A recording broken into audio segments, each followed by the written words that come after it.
Yes. Yes, yes. In the Paddock F1 Green the Cheese. It's a week off. Some of these were hanging out in Greentopia. The beer flows like wine, the wine flows like beer, and that cannabis, oh yes, my friends, that cannabis goes as far as the eyes can see. It's like Iowa corn. Just goes. Just goes, baby. Well, we're not taking a walk to the top of the hill. I mean, probably. It's Saturday, so college football betting, but we're not betting Formula One today. So you know what that means. It's time for In the News! In the news. Yeah, I'm a little bitter about Iowa as they smashed my Rutgers Scarlet Knights last week in the face after a 3-0 start. But this is not a college football show, as you said, as we are at the top of the hill and getting ready for a week off, a quick turnaround as we head into Singapore. We finally have the Instagram account moving back around again. So throw some shorts on there, throw some insight on there, and all the links to all the shows and everything we have. We're building that out this week, so we'll have that for the rest of going forward. Thank you all for contributing to that. So jump on Instagram, In the Paddock podcast on Instagram, or In the Paddock F1 podcast, I apologize, on Instagram. And yeah, the news never stops. We got a lot to talk about. We're just finished watching the Max Verstappen win the GT3 race, not a Formula One race. The dude's been on a roll. We're going to get to that. We got Romain Grosjean back in after over 5 years out of a Formula One car, getting back in after that horrendous crash in 2020. We'll get into that. Christian Horner, I know it's a little bit old news at this point. It's a few days ago, but he is going to get a ridiculously gigantic payout. We'll talk about if that was deserved or not. And Roscoe. We'll get to Roscoe as well. Not doing so good for Lewis Hamilton's dogs, so he's got some issues there. I didn't want to tease that with anything more than the reality of it, but we'll get to all of that and more. But, sir, where do you want to kick it off on this breezy, cool week off Saturday? I think you got to start with Max winning in this GT3 debut. I mean, gets his license, hits that. Red Bull's giving him permission to race the 24 hours, race at the Nürburgring next year. So, yeah, he's setting up his post F1 career, and sets it off in style with a win too. Just bang, guy wins everywhere. Max looked good. For those who don't know, it's I think 100-car race. It's the GT3 race. He was driving the Ferrari 296, I believe. Looked good. Looked really good in that car. Not just driving it, but just overall. And, this wasn't a 20-car race. This was a 100-car race, one that he was not expected to win. I don't know. I don't know what the odds were. We did not play Greeny Bucks on this, although maybe we should have. We should have thought of that this morning when we got up. It was a 4-hour endurance race, so it's not like a 24-hour endurance race. But it is a 4-hour endurance race. That's a heck of a thing to take on your week off. We'll see how it affects Max towards the end of the season. But I want to throw something out there for you, Cheese, because the word on the street is that Max Verstappen, who I believe is something like, 75 points behind Oscar Piastri right now. 69, after last week. I think it is. 69. Dig on that one. Points behind. Going with, I believe, 7 races to go. And the probability of Max Verstappen winning the Drivers' Championship this year, it is not as inconceivable as you may think. I'm going to throw some numbers at you. No, it is not. No. I'm going to throw some numbers at you guys, and let me know what you think. Cheese, I'm sure you know this as well, and many of our listeners who are avid fans know this as well. But Oscar Piastri, after Azerbaijan last year, where I believe he came in third last year. U.S. Grand Prix, fifth. Mexico, eighth. Brazil, eighth. Vegas, seventh. Qatar, the only other podium in the last 7 races, finished third.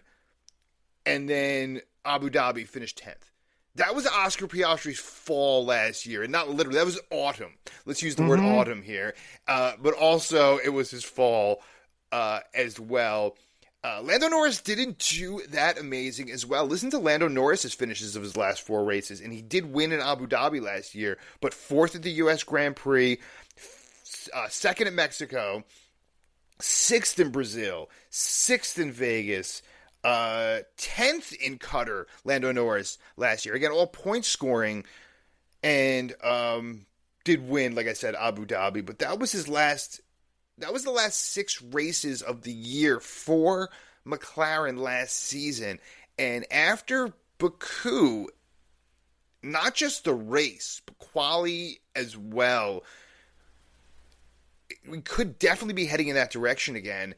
And just threw those numbers right at you, and it's very eye-opening. And to think that Max also has to win, I think. Totally in this. And we got a 3-horse race going in. I'm sorry. Go ahead, Cheese. Man, I think he's got to win, he has to absolutely win, 5 of the last 7, I think, or something like that as well. Which, would you really bet against Max Verstappen possibly doing that? Absolutely, probably not. Because it is Max Verstappen. I mean, he is the king of the ground effects era. Right now he's got 47 wins. Everybody else combined only got 38. Since, they went through the new ground effects in 22. So would you not count him out winning another 5 races? I wouldn't count him out running the table. I wouldn't count him out running the table. No, I wouldn't count him out being podium. What he did today, I'm sorry, I didn't mean to cut you off, but what he did today, driving that GT3 Ferrari against guys who just dedicate 10 months of their year to competing in these races, driving in the Nordschleife, which is, that is one of the most dangerous tracks in the world. Okay? This is not a lap around the park, as they would say. This is one of the most dangerous. It's got a drop of it's like a roller coaster. It's got that one turn, the green hell turn. It's got that drop, which is I think 980 feet in a couple hundred, in 100 or so yards over that distance. It's crazy shit, man. And he just jumped in that car and won. Wild track. It is a wild track. Against 99 other drivers who dedicate their lives to these GT3 circuits. And he's just on his week off. That's like, if you play tennis on your week off, except, what are you doing this weekend? I got the weekend off. I think I'm going to go play at the U.S. Open. And then you win it. What the hell? That's crazy. It's crazy. I know it's his field. I know it's a race car driver, but if you know the intricacies of driving a Formula One car versus a GT3 car, it's a big difference. And I know it seems like the same for an outsider, but for an insider, there's a big difference there. So kudos to Max. I didn't mean to grab your thunder there as well, but it was so exciting to see that today, and really just an incredible performance by Max Verstappen. No, is McLaren does Max smell blood in the water right now with McLaren making some mistakes recently? Yeah, it was a big mistake by Oscar at Baku. But could you see McLaren getting a little, hearing the Jaws music in the background, because Max is on the hunt again. I could absolutely see Max, as you said, run the table for sure. You can absolutely see that because it's Max Verstappen. Yeah, Vegas odds updates, by the way. I'm sorry, I didn't mean to cut you off there. Yeah, Vegas odds updates. Oscar Piastri is still negative 250 to win the championship. Lando Norris is plus 250. Max, who was plus 900 not very long ago, is now plus 700 to win. There might be some cash out there. Don't take my word for it. Do your own investigation. And if you have a gambling problem in the U.S., call 1-800-GAMBLER. But plus 700 for the way Max is driving. Excuse me. Even plus 250 for Lando Norris. Hell. Listening to those finishes from last season, I don't know, man. There's some investment opportunities out there, folks.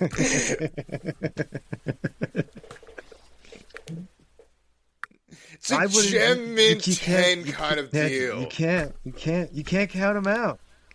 You can't count them out right now. I mean, this weekend coming up at Singapore, I mean, Red Bull's notoriously horrid at Singapore, so I mean, if he can get out of there with a podium, and then all bets are off after that. I mean, Max can just will things. Like the car, it doesn't matter if the car is good, duff, whatever. Max will get something at him. Somehow, some way. Yeah, and again, the way he's been driving recently, winning races, not just winning, and we saw earlier in the season, and I made a comment only less than a month ago, and you agreed as well, that it's really exciting to see races that aren't finishing 30, 40 seconds, where Max was almost lapping the entire field at times back in 2023, and now seeing races that, 6 seconds, 7 seconds is a huge lead in Formula One. 3-4 seconds is a huge lead in Formula One, especially going into the final laps. But there is some hope there where it's not just done. With 3-4 laps to go, there is some hope where a 3-4 second gap could be made up, where a 45-second gap, you're just toast and it's over, after the first pit stop. So I think we're getting back to that 2023 feeling of that vintage Max, as we mentioned many times over the last few weeks. That's what it's feeling like now, where he can win every race by 30 seconds and run the table and win the 2025 Drivers' Championship. I mean, I guess I'd say if he does that, that would be epic. And it absolutely giant collapse by McLaren not to pull that off. The constructors are probably they'll clinch that probably over the week, next weekend. Oh yeah, they're going to clinch that. They should have clinched it. To not get the driver's title. Well, yeah, they should have clinched. They should have clinched it. But to not get a driver's title out of that as well after the way this season started, like that would be an absolute collapse. That would be a collapse of epic proportion. At the same time, epic to see the Max Verstappen just epic. It makes the new gen of cars, 11 teams on the field for 2026, so much more intriguing. But the fact that we're in a position, we're in the fall with, I believe, after all of my research and logic and what we've seen over the last 3-4 weeks here, with Red Bull as well, and not just Max, but with Yuki, with the entire Red Bull team. It was like Christian Horner took maybe he was really the problem for the last 18 to 24 months. Speaking of which, we should change gears here. Speaking of Christian Horner. Speaking of Horner, he's apparently going to get a $100 million payout and is eyeing a return back to the grid as well. That's a lot of scunol, son. It's a lot of money. He did make, obviously, if you're getting a payout like that, he's made billions for the Red Bull company itself over the last 20 years. Right, he's been a integral part of making billions of dollars. I believe, looking back at everything, the cheating scandal, much as like we see, like I've been seeing here in the U.S. with the, Coldplay executive cheating scandal. Like, it just, like, it was too much for him. And I think that just completely collapsed his career. When you have personal matters that bleed over into work matters, you still got to go home at the end of the day. You still got to sleep in your bed at the end of the day. And I think that took a bigger toll than we may have imagined. Nobody wants to see their face on the front cover of any tabloid at any time. No. You know, no one wants to have to deal with the news calling you all the time for a comment. You know, I've dealt with that at a massively smaller level than I would have, you know, anything that Christian Horner has ever dealt with, but it is stressful. And you don't see it because you don't see what goes on when he's sitting in his office or sitting in his car and fielding all these phone calls, or his team is fielding all these phone calls, or his wife and family are getting questioned by people. It's a big toll on you. And it seemed that that was the catalyst for his collapse. And I think Red Bull has made, you know, also the exit of just Newey and company and just so many, you know, they lost over 100 key people, you know, within the organization. You can't lose that many people and be successful. Look at what Wheatley's doing over at Sauber. Wheatley's has been done, especially over the last few months here. Yeah, so, I mean... That summer break served him well. That's for damn sure. So, yeah, so that's how I feel about that. The dude made a ton of money and then had himself in a shit situation, as we hope that no one we know ever gets into, whether he was right, wrong, or indifferent, whether he was cheating or not, or whatever it might have been. Right. I don't know. In my opinion, it's none of our damn business. I ain't the morality police. You knew when he was, after, you know, he was let go, there was going to be some kind of payout. So it was just a matter of how much the payout was going to be for. You know, so that's just how it works. Mm-hmm. But we'll see if somebody ends up... No, and we'll see if somebody, you know, pulls the trigger next year or so and gets him back on the grid. We'll see. Yeah, or he could take a couple of years off, do whatever he wants. He's got $100 million now. He can do whatever the hell he wants. You're damn right. All right. Romain Grosjean. First time back in an F1 car since the crash. Was back testing in a Haas. How about that? Listen, if you are newer to Formula One or don't remember that crash, I would jump on YouTube. You know, I know that, you know, Netflix definitely dramatized that moment, but it was a very dramatic moment.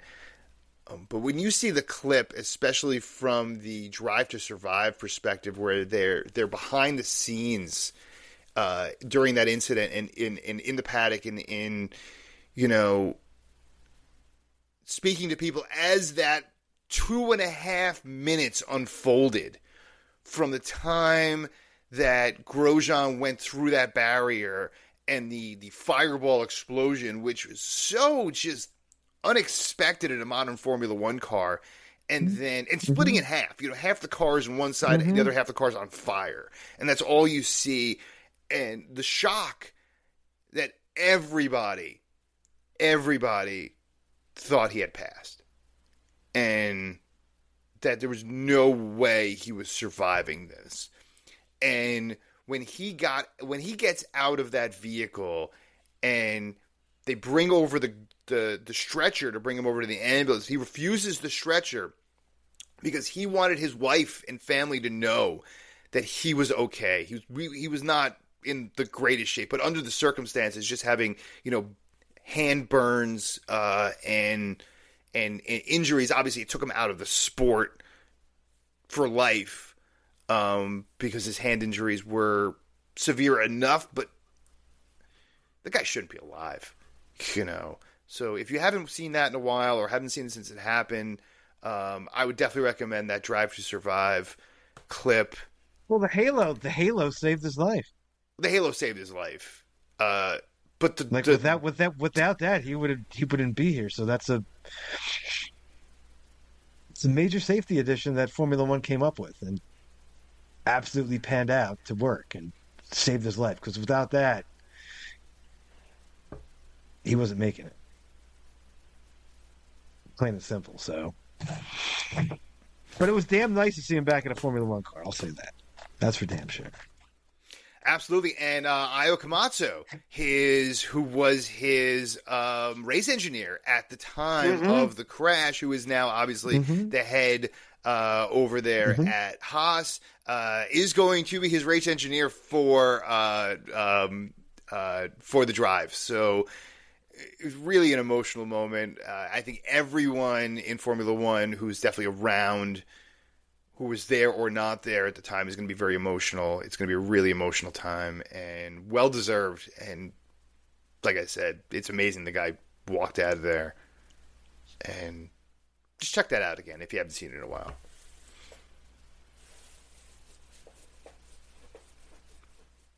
Right, sir. You got one more story for me. I know we teased it. One more. Lewis misses the F1 test for Ferrari because Roscoe is sick. Apparently he was in a coma. Goddamn. Yeah, I heard. Being somebody who has had dogs, I mean, heart goes out to Lewis. That's all I got to say. Hey, we're not going to end with that story, by the way. I got a few other stories because we're not going to end on a sad note. But yeah, super sad. From what I read just like an hour ago, some updates that were coming in was, he had some breathing problems, pneumonia, I believe, and then his heart had stopped, and they got it starting again, and he ended up in a coma from that, and still in a coma. So Guan Yu Zhou is going to take over and drive in place of Lewis, and we wish the best. I believe Roscoe's 12 years old now, and he's with Lewis all the time. He's his buddy. And those who don't have dogs or never had a dog, you may not understand.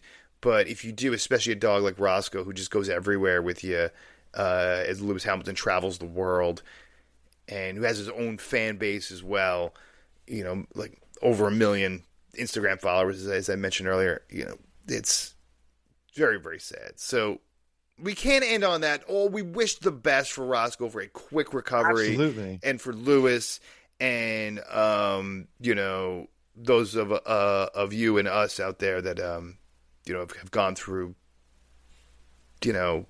situations with your bestie like that. Yeah, it's a tough one. So give me one more. Let's go one more. I got a couple good time stories. Rumor has it Hajar might be going to Red Bull for 26 to team up with Max. I mean, that sounds pretty logical to me, the way his season has gone. So, yeah, I don't know if that's really to light a fire under Yuki. I don't know if Yuki's just done completely. I don't know if Liam lost. I think you went from no idea what's going on with Red Bull outside of Max Verstappen with 4 drivers going into the season because, you didn't know where Yuki was going to go. You didn't know if Liam Lawson was going to pan out in Red Bull, which he didn't, and then goes back, into the other car. It seems that this whole thing over the last, I would say, 4 to 5 seasons with Red Bull is just everything's built around Max, and you're seeing the downward, issues with that. But good for Isaac Hadjar. The dude deserves it. He put in the work,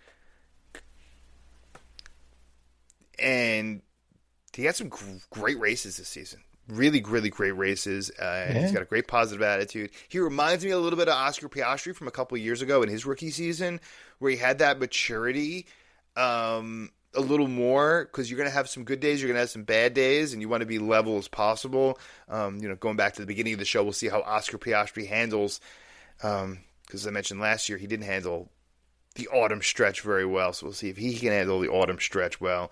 And yeah, we'll see what Isaac Hadjar can do, and he could be the rookie of the year this year, and the guy to come out of this Red Bull mess over the last few years with all the different drivers that have come through in these 4 seats.